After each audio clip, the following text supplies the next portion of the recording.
De l'OMS, l'Organisation mondiale de la santé, commencent leur vrai travail de terrain ce vendredi à Wuhan. Ils devraient rencontrer des scientifiques chinois avant d'enchaîner avec des visites d'hôpitaux, de marchés et le fameux institut de virologie.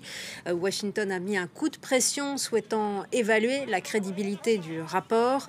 La Chine, qui a maîtrisé l'épidémie dès le printemps dernier, dénonce des ingérences politiques. La correspondance à Pékin de Charles Pellegrin. On sait un tout petit peu plus sur le programme de cette équipe sur les 2 prochaines semaines.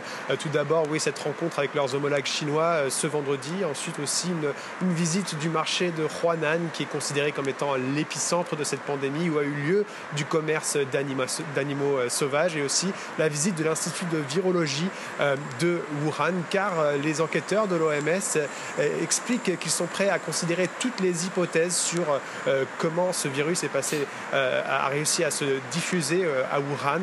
Alors cette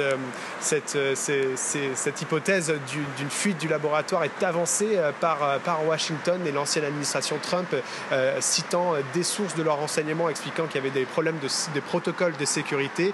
Cette thèse est complètement refutée par le côté chinois. Alors, en plus de cela, ils vont aussi s'entretenir, ces enquêteurs de l'OMS, avec des premiers cas de Covid-19 dans la ville de Wuhan pour essayer de retracer leur chemin, comprendre où ils se sont rendus, qui étaient leurs contacts, quelles étaient leurs activités.